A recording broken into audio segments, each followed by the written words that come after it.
और चलिए बुलेटिन की शुरुआत करेंगे एक बेहद अहम खबर के साथ। कांगड़ा सूबे से मिल रही है, जहां सियासी भूचाल इस वक्त मचा हुआ है। भाजपा के दो नेता कांग्रेस का दामन थाम सकते हैं, ये बड़ी खबर कांगड़ा से निकल कर आ रही है। ज्वालामुखी के विधायक रमेश धवाला का नाम इसमें आगे चल रहा है, वहीं रविंद्र रवि भी कांग्रेस का दामन थाम सकते हैं। रमेश धवाला को देहरा से चुनाव लड़ा सकती है कांग्रेस और रविंद्र रवि को सुलह से चुनाव कांग्रेस लड़वा सकती है। कांग्रेस के बड़े नेताओं से इनकी गुप्त बैठक भी हो चुकी है। रविंद्र रवि दिल्ली में मुलाकात कर चुके हैं, वहीं रमेश धवाला ने कांग्रेस प्रदेश अध्यक्ष प्रतिभा सिंह से भी मुलाकात की है। इस हफ्ते के अंत में या अगले हफ्ते के शुरुआती में इनकी ज्वाइनिंग की जा सकती है, ये सूत्रों के हवाले से खबर निकल कर आ रही है। जहां बीजेपी के दो बड़े नेता कांग्रेस का दामन थाम सकते हैं, क्योंकि बहुत जल्द कांग्रेस की सूची का भी ऐलान होना है। और उससे पहले यह खबर निकल कर आई है, जहां बीजेपी के दो दिग्गज नेता रमेश धवाला और रविंद्र रवि कांग्रेस का दामन थाम सकते हैं। एक बहुत बड़ा लॉस यहां पर अगर ऐसा हो गया तो बीजेपी को हो सकता है। आपको जानकारी दे दें कि इन दोनों दिग्गजों की कांग्रेस के आला नेताओं के साथ गुप्त तरीके से बैठक हो चुकी है। जानकारियों के मुताबिक बातचीत हो चुकी है और अब बहुत जल्द इस हफ्ते या अगले हफ्ते इन दोनों दिग्गजों की कांग्रेस में एंट्री हो सकती है, ऐसा माना जा रहा है। दोनों ही नेता बीजेपी के दिग्गज नेता माने जाते हैं और रविंद्र रवि दिल्ली में मुलाकात कर चुके हैं, वहीं रमेश धवाला ने प्रदेश अध्यक्ष प्रतिभा सिंह से मुलाकात की है।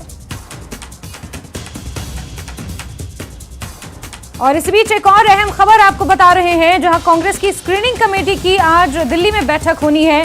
प्रतिभा सिंह प्रदेश अध्यक्ष वहां मौजूद रहेंगी, सुखविंदर सिंह सुक्खू वहां मौजूद रहेंगे। आपको बता दें नेता प्रतिपक्ष मुकेश अग्निहोत्री वहां मौजूद रहेंगे। और जैसा कि कांग्रेस पहले भी कह चुकी है कि सितंबर के अंत में अपनी सूची जारी करेगी, इसी को लेकर ये स्क्रीनिंग कमेटी की अहम बैठक है। नामों को लेकर वहां पर मंथन होगा और इसके बाद ऐसा माना जा रहा है कि कांग्रेस अपनी उम्मीदवारों की सूची जारी कर सकती है।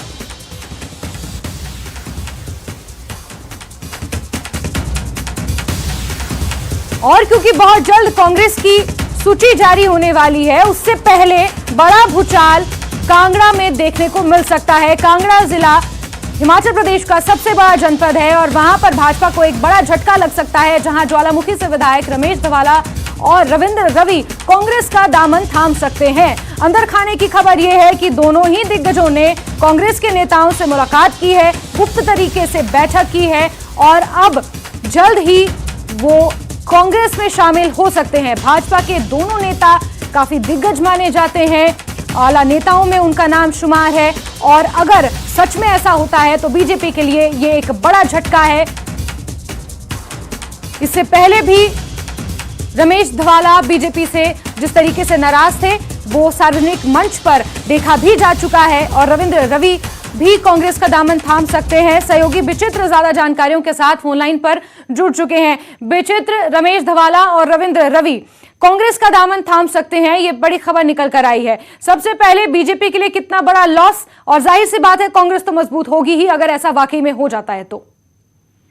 जैस्मिन, बिल्कुल देखिए, ये वाकई में बहुत भूचाल लाने वाली खबर है अगर ये हकीकत में तब्दील होती है तो। क्योंकि रविंद्र सिंह रवि जो हैं वो दाहिना हाथ माने जाते थे। पूर्व में मुख्यमंत्री रहे, भारतीय जनता पार्टी के मुख्यमंत्री रहे और बहुत धाकड़ मुख्यमंत्री रहे प्रोफेसर प्रेम कुमार धूमल के।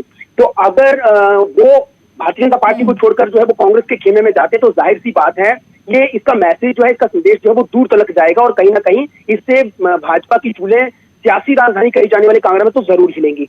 और देखिए, रमेश धवाला की अगर हम लोग बात करें तो रमेश धवाला अपने आप में ही बहुत धाकड़ नेता और जमीनी नेता माने जाते हैं, ज्वालामुखी में भी और उनकी पेरीफेरी में भी, यानी देहरा में भी और ज्वालामुखी में भी। इसके अलावा पूरे कांगड़ा में भी उनका एक अपना एक अलग वर्चस्व है, न केवल कांगड़ा बल्कि पूरे प्रदेश में। क्योंकि जिस बोलबानी में वो बोलते हैं, जो उनका बोलने का अंदाज है और जो बोलने का जो सियासी अंदाज है खासतौर पर जैस्मिन, वो वाकई में बहुत ही दिलचस्प रहता है। वो आकर्षण का केंद्र सभी के लिए रहता है, क्योंकि जब वो सदन में बोलते हैं तो सदन में न केवल पक्ष के बल्कि विपक्ष के और जो जितने भी तमाम विधायक और जो गैलरी होती है वो भी हंसी ठहाके से जो है वो गूंज उठती है। तो ऐसे नेता बहुत कम रह गए हैं, ये यहाँ पर समझने वाली बात है रमेश धवाला की तरह। और ये जो सियासी सूत्रों के हवाले से खबर आ रही है कि वो अंदर खाते मिल रहे हैं। हालांकि मैं एक बात यहाँ पर कहना चाहूंगा जैस्मिन कि रमेश धवाला कई मरतबा जो है कांग्रेस पर कटाक्ष कर चुके हैं, कांग्रेस के खासतौर पर उनके नेतृत्व पर कटाक्ष कर चुके हैं, जो राहुल गांधी है। उन्होंने कहा कि जब तक राहुल गांधी कांग्रेस में है तब तक कांग्रेस का सुधार नहीं हो सकता है, और राहुल गांधी की तुलना प्रधानमंत्री मोदी के साथ नहीं हो सकती है। उन्होंने ये भी कहा है कि भारतीय जनता पार्टी बहुत सशक्त है कांगड़ा में। ये बातें सब कह चुके हैं, लेकिन अपनी वो जगजाहिर करते रहे हैं। लेकिन विचित्र सबसे बड़ा सवाल ये है कि बीजेपी के इतने दोनों दिग्गज नेता हैं और इस तरीके की नौबत आखिर क्यों आई? होशियार सिंह को बीजेपी ने अपने खेमे में शामिल किया, पार्टी उससे जरूर मजबूत हुई, लेकिन बीजेपी के अपने ही नेता जब बीजेपी से नाराज हो गए तो क्या बीजेपी संगठन ने उन्हें मनाने की कोशिश नहीं की कि इतने आला नेता इतने बड़े ओहदे पर रह चुके हैं और उसके बाद वो चुनाव से ठीक पहले कांग्रेस का दामन थामने जा रहे हैं? आखिर बीजेपी ने कोशिशें नहीं की होंगी उन्हें मनाने की? जैस्मिन, बिल्कुल बहुत हास्यास्पद बात है कि अगर कोशिश की गई होती, बातचीत इनके साथ हुई होती, तो ये लोग जो है वो कांग्रेस के नेताओं से क्यों जाकर मिलते? दिल्ली में जाकर क्यों मिलते? ये लोग कांग्रेस की मौजूदा प्रदेशाध्यक्ष के साथ जाकर मुलाकात क्यों करते? जबकि ये वो नेता हैं जो बीजेपी की कसम नहीं खाते थे, बीजेपी को पार्टी को अपनी मां कहते थे, है ना। ये वो लोग हैं। हालांकि अभी भी यही पार्टी इनकी, जैसे अब तक तो यही मां है, लेकिन कब खेमा सियासत में तो कब कौन कहां से अपना खेमा बदले, कब अपनी विचारधारा को सुबह कुछ और कह के रात को कुछ और कहने शुरू कर दे, इसमें नहीं कहा जा सकता है। सियासत इसी का नाम है। लेकिन फिर भी कहीं ना कहीं आपने बिल्कुल वाजिब सा सवाल उठाया है कि क्या मान मनौती नहीं हुई होगी? अगर मान मनौती हुई होती जैस्मिन, तो अभी हाल ही में जब मुख्यमंत्री प्रगतिशील हिमाचल के दौरे पर ज्वालामुखी में आए थे और वहां पर जब ये अपनी बात अपना पक्ष रख रहे थे धवाला, तो उस पर क्यों नहीं मुख्यमंत्री की ओर से जो है वो उनके पक्ष पर जो उनको मरहम लगाया गया? क्यों नहीं कहा गया कि नहीं, हाँ आपके साथ जो है वो 4.5 साल 4.5 साल जो है आपके साथ हम लोगों ने आपको बोर्ड का उपाध्यक्ष तो बना दिया था, है ना, आपके काम जो है वो हमने किए तो है, क्यों नहीं कह पाए इस तरह से? तो ये जो है कहीं ना कहीं चीज इनके मन में है। और एक लेटर बम जो अभी हाल फिलहाल हम लोगों ने देखा था जी। अब इस बीच एक चीज और समझने वाली होगी, क्योंकि अभी तक ये औपचारिक तरीके से हुआ नहीं है कि इन्होंने कांग्रेस का दामन थामा है, बीजेपी को छोड़कर अभी भी ये बीजेपी में ही शामिल है। लेकिन सवाल ये उठता है कि अगर वाकई ही ये दोनों आला नेता बीजेपी का दामन छोड़कर कांग्रेस में अगर शामिल हो जाते हैं, तो ज्वालामुखी, देहरा, सुलह, ये जो इलाके हैं, यहां पर कौन से ऐसे बड़े चेहरे हैं बीजेपी के पास जो इस लेवल के नेता को रिप्लेस कर सकते हैं? क्या कोई है ऐसा? नहीं, देखिए, अगर सुलह की बात करते हैं तो जो ठाकुर विपिन सिंह परमार हैं वो पूर्व में इसी सरकार में जो है वो अभी मौजूदा तो विधानसभा अध्यक्ष हैं, लेकिन स्वास्थ्य मंत्री भी वो रह चुके हैं और धाकड़ नेता जो है वो इस वक्त उभर कर सामने आए हैं शांता कुमार के बाद, ऐसा कहा जाता है, पार्टी ऐसा कहती है, और प्रखर प्रवक्ता भी हैं और उन्होंने ऐसा करने की कोशिश भी की है। तो अगर रविंद्र सिंह रवि जो है वो सुलह से चुनाव लड़ते हैं उनके अंगेश, तो जाहिर सी बात है कि टक्कर जो है वो कांटे की होगी, क्योंकि 5 बार के विधायक रह चुके हैं रविंद्र सिंह रवि, अपना एक अलग वर्चस्व इनका है।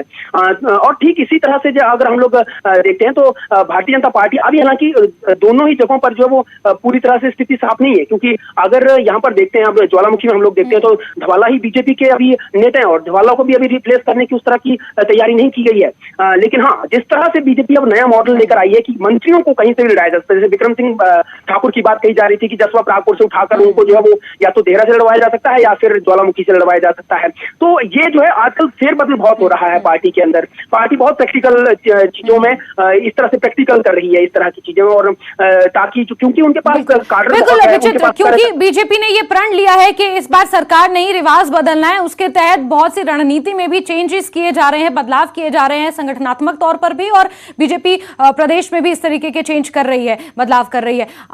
वाकई क्या इस खबर पर मोहर लगेगी या नहीं लगेगी, ये देखना अपने आप में काफी अहम होगा। रिएक्शंस आप लेते रहिए विचित्र। फिलहाल बहुत शुक्रिया तमाम जानकारियों के लिए।